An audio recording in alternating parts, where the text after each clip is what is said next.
सौदागर का बेटा अपने फैसले पर अडिग था।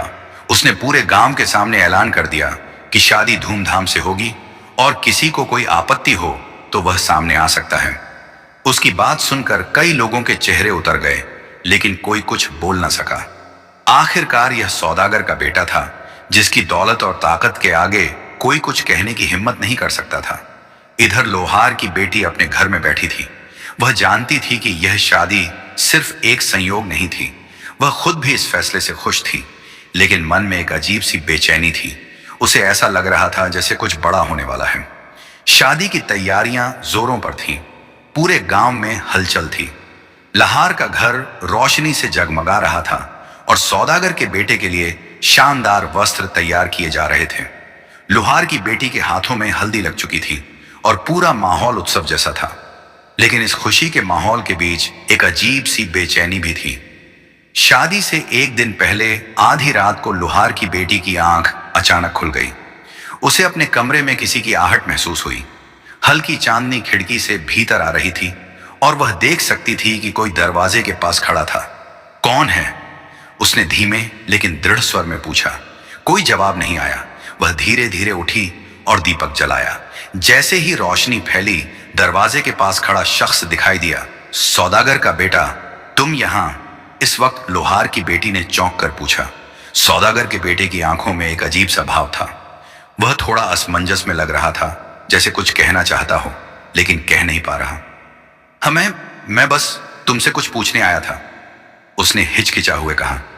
क्या क्या तुम मुझसे सच में शादी करना चाहती हो? लोहार की बेटी कुछ पल चुप रही, फिर उसकी आंखों में हल्की मुस्कान उभरी। अगर मैं नहीं चाहती होती तो अब तक कुछ ऐसा कर चुकी होती जिससे यह शादी रुक जाए। सौदागर के बेटे ने राहत की सांस ली, लेकिन तभी उसने एक और सवाल किया। क्या तुम सच? मैं सिर्फ एक लोहार की बेटी हूं। इस बार लोहार की बेटी की मुस्कान गायब हो गई। उसके चेहरे पर गंभीरता आ गई। यह तुम क्यों पूछ रहे हो? मुझे नहीं पता, लेकिन जब से मैंने तुम्हें देखा है, मुझे ऐसा लगता है जैसे तुम कोई और हो। तुम साधारण नहीं हो। मैं तुमसे हर रोज मिलता हूं, लेकिन तुम्हें कभी पूरी तरह समझ नहीं पाता। तुम्हारी आंखों में कुछ है, एक रहस्य, एक गूढ़ होता जिसे मैं अब तक नहीं जान पाया हूं। लोहार की बेटी ने गहरी सांस ली और खिड़की से बाहर देखने लगी। हवा में ठंडक थी। कुछ देर तक कमरे में सिर्फ सन्नाटा था। फिर उसने धीरे से कहा, अगर मैं सच बताऊं तो क्या तुम शादी से पीछे हट जाओगे? सौदागर का बेटा चौंक गया। सच? कैसा सच? लोहार की बेटी ने उसकी तरफ देखा। उसकी आंखों में एक ऐसी चमक थी जो अब तक सौदागर के बेटे ने कभी नहीं देखी थी। अगर मैं कहूं कि मैं वह नहीं हूं जो तुम सोचते हो, तो सौदागर का बेटा एक कदम पीछे हटा। तुम क्या कह रही हो? मैं समझा नहीं। लोहार की बेटी ने मुस्कुराया, लेकिन इस बार उसकी मुस्कान में एक रहस्य था। समझ जाओगे सही समय आने पर। इतना कहकर वह वापस पलंग पर लेट गई और आंखें बंद कर ली। सौदागर का बेटा कुछ पल तक उसे देखता रहा, फिर बिना कुछ बोले दरवाजा खोलकर बाहर निकल गया। उसकी उलझन अब और बढ़ चुकी थी। आखिर लोहार की बेटी कौन थी? उसकी बातों का क्या मतलब था? क्या वह कोई राज छुपा रही थी या यह सिर्फ एक खेल था? रात के सन्नाटे में इन सवालों के जवाब छुपे थे, लेकिन उनके खुलने का समय अभी नहीं आया था। रात बीत चुकी थी, लेकिन सौदागर के बेटे की आंखों में नींद नहीं थी। वह लोहार की बेटी की बातों को बार बार याद कर रहा था। अगर मैं सच बताऊं तो क्या तुम इस शादी से पीछे हट जाओगे? वह आखिर कौन थी? क्या सच में वह सिर्फ एक साधारण लोहार की बेटी थी या फिर कोई बड़ा रहस्य उसके पीछे छिपा था? सुबह होते ही गांव में शादी की तैयारियां और तेज हो गई। ढोल नगाड़े बजने लगे और हर कोई उत्साह में था, लेकिन सौदागर का बेटा अभी भी उलझन में था। वह तय कर चुका था कि जब तक उसे सच्चाई पता नहीं चलती, वह चैन से नहीं बैठेगा। उधर लोहार की बेटी एकांत में बैठी थी। उसकी आंखें किसी सोच में डूबी हुई थी। वह जानती थी कि अब सच छुपाने का समय खत्म हो रहा था। वह जानती थी कि सौदागर का बेटा उससे सवाल पूछेगा और उसे जवाब देना होगा, लेकिन क्या वह सच में तैयार थी? रहस्य की पहली झलक। शादी के ठीक कुछ घंटे पहले जब गांव वाले मंडप की सजावट में लगे थे, तभी सौदागर का बेटा लोहार की बेटी से मिलने आ गया। मुझे तुमसे बात करनी है, उसने गंभीर स्वर में कहा। लोहार की बेटी ने धीरे से सिर हिलाया और उसे एक सुनसान जगह ले गई। अब बताओ, कौन हो? तुम लोहार की बेटी कुछ देर तक चुप रही। फिर उसने गहरी सांस ली और कहा, अगर मैं कहूं कि मैं एक राजा बेटी हूं, सौदागर का बेटा, चौंक क्या राजा की बेटी? हाँ, मेरा असली नाम तुम्हें बताना अभी ठीक नहीं होगा, लेकिन मैं किसी समय एक बड़े राज्य की राजकुमारी थी। मेरा महल, मेरी दौलत, सब कुछ छिन गया। मेरे अपने ही लोगों ने मुझे धोखा दिया और मुझे मजबूर होकर इस गांव में छुप पड़ा। सौदागर का बेटा अवाक खड़ा रहा, तो तुमने मुझसे यह सब क्यों छुपाया? लोहार की बेटी की आंखों में नमी आ गई, क्योंकि अगर मैंने सच बताया होता तो तुम भी मुझसे दूर चले जाते। मैं एक साधारण लड़की की तरह जीना चाहती थी, लेकिन किस्मत को कुछ और ही मंजूर था। सौदागर के बेटे के मन में अब और भी सवाल उठने लगे। क्या अभी भी कोई तुम्हारी तलाश कर रहा है? लोहार की बेटी ने धीरे से सिर हिलाया। हाँ, और अगर उन्हें पता चल गया कि मैं यहां हूं तो यह शादी कभी नहीं हो पाएगी। शादी के मंडप में हलचल। इसी बीच मंडप में शादी की रस्में शुरू हो चुकी थी। गांव वाले बेसब्र से इंतजार कर रहे थे कि कब दूल्हा दुल्हन आए और फेरे शुरू हो। लेकिन सौदागर का बेटा और लोहार की बेटी अभी उस सुनसान जगह पर खड़े थे। अगर यह सच है तो हमें क्या करना चाहिए? सौदागर के बेटे ने पूछा। लोहार की बेटी ने गंभीरता से उसकी आंखों में देखा। अगर तुम मुझसे सच में प्यार करते हो तो तुम्हें इस शादी को किसी भी कीमत पर पूरा करना होगा। लेकिन क्या? लेकिन अगर मेरी असली पहचान सामने आ गई तो हमें इस गांव से भागना होगा। सौदागर का बेटा अब एक बड़े फैसले के मोड़ पर था। क्या वह इस रहस्यमयी लड़की के साथ पूरी जिंदगी बिता सकता था, या फिर यह शादी एक नई मुसीबत को जन्म देगी? मंडप में ढोल बजने लगे। शादी का समय हो चुका था। लेकिन क्या सच में यह शादी हो पाएगी? शादी का मंडप जगमगा रहा था। चारों तरफ रोशनी, फूलों की महक और लोगों की चहक सुनाई दे रही थी। लेकिन दूल्हा दुल्हन अभी तक मंडप में नहीं पहुंचे थे। गांव वाले फुसफुसाना लगे। कहां है सौदागर का बेटा? लोहार की बेटी कहां गई? शादी में इतनी देर क्यों हो रही है? सौदागर का फैसला उधर। सौदागर अपने बेटे को खोजता हुआ लोहार की बेटी के पास पहुंचा। क्या हो रहा है? शादी का समय हो चुका है। सौदागर के बेटे ने एक लंबी सांस ली और अपने पिता की आंखों में देखा। पिताजी, मुझे आपसे कुछ कहना है। लोहार की बेटी ने घबराकर सौदागर को देखा। क्या अब सब कुछ खत्म हो जाएगा? सौदागर के बेटे ने अपने पिता को पूरी सच्चाई बता दी कि लोहार की बेटी असल में किसी राज्य की राजकुमारी थी, जिसे धोखा देकर यहां तक पहुंचना पड़ा। सौदागर यह सुनकर स्तब्ध रह गया। तो क्या तू अब यह शादी नहीं करेगा? सौदागर की आवाज भारी हो गई थी। सौदागर के बेटे ने अपनी मुट्ठी कस ली। नहीं, मैं इस शादी को किसी भी हाल में पूरा करूंगा, लेकिन हमें तैयार रहना होगा, क्योंकि अगर दुश्मनों को इसकी भनक लग गई तो वे हमें यहां चैन से जीने नहीं देंगे। सौदागर कुछ पल चुप रहा। फिर उसने एक गहरी सांस ली और कहा, अगर तूने यह फैसला कर लिया है तो मैं तेरे साथ हूं। मंडप में हलचल। अब तक लोग बेचैन हो चुके थे। तभी सौदागर का बेटा और लोहार की बेटी मंडप में पहुंचे। सभी की नजरें उन पर टिक गई। फेरों की रस्म शुरू हुई।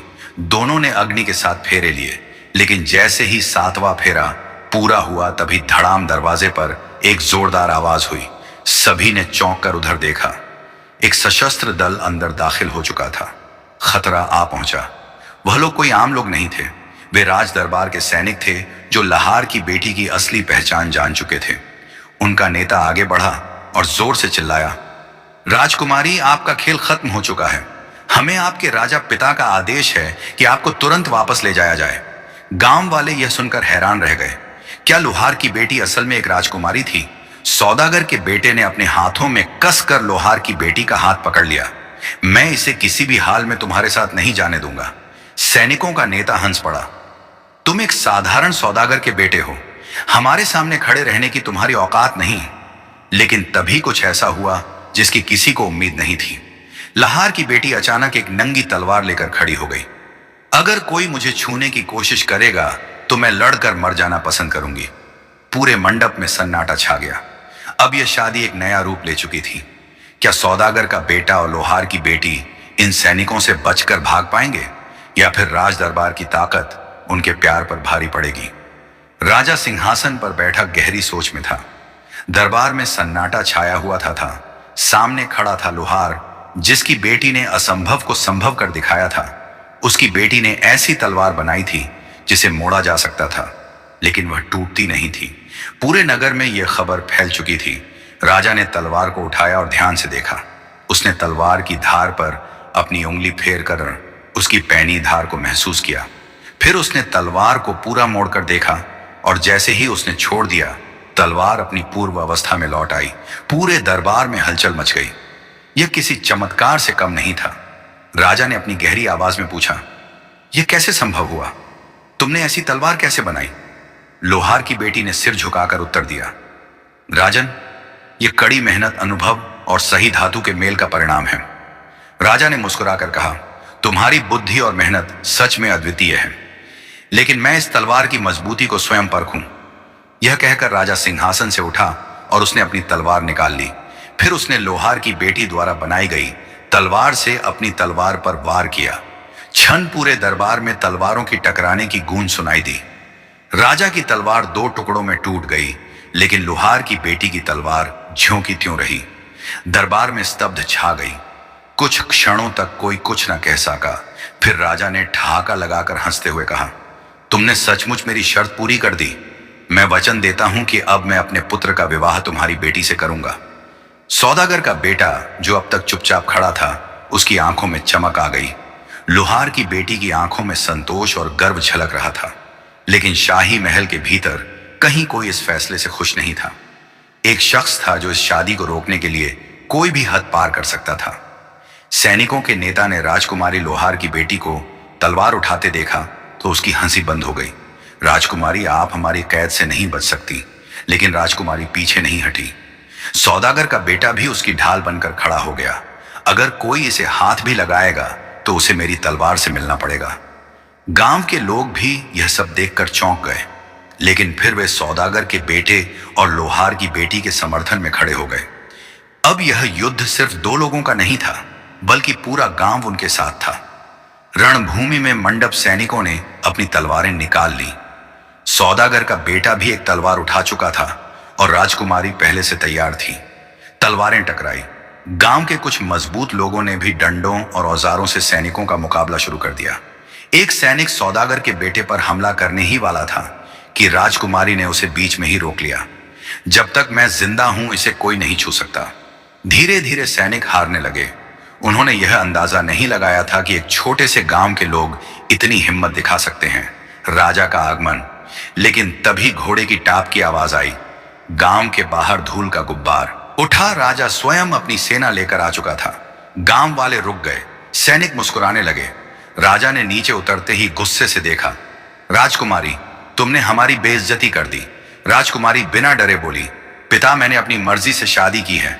मैं आपकी संपत्ति नहीं हूं, मैं एक इंसान हूं। राजा ने अपनी तलवार खींच ली। अगर तुम महल नहीं लौटोगी तो मैं अभी तुम्हें मृत्यु दंड दूंगा। अंतिम फैसला। गांव वाले डर गए। सौदागर का बेटा भी राजा की शक्ति जानता था, लेकिन उसने हिम्मत नहीं हारी। अगर यह मेरी पत्नी है तो इसका जीवन और एम का अधिकार सिर्फ इसके पास होना चाहिए। राजा क्रोधित हो गया। वह तलवार चलाने ही वाला था कि तभी राजकुमारी की मां वहां आ गई। रुके, उन्होंने राजा के सामने हाथ जोड़ दिए। क्या आप अपनी बेटी को खुद मार देंगे? यह आपकी संतान है। राजा कांप गया। राजकुमारी ने आगे बढ़कर कहा, पिता, अगर आप चाहते हैं कि मैं आपके साथ चलूं तो मुझे मार डालिए, लेकिन अगर आपको अपनी बेटी से जरा भी प्यार है तो हमें हमारे हाल पर छोड़ दीजिए। राजा की आंखों में पहली बार आंसू आ गए। वह समझ चुका था कि प्यार तलवार से जीता नहीं जा सकता। जाओ, मुझे तुम्हारी खुशी से ज्यादा और कुछ नहीं चाहिए। नई शुरुआत। राजा अपनी सेना लेकर वापस चला गया। गांव में खुशी की लहर दौड़ गई। सौदागर का बेटा और लोहार की बेटी अब सिर्फ एक शादीशुदा जोड़ा नहीं, बल्कि एक मिसाल बन चुके थे। लोग कहते हैं कि उनका प्यार सदियों तक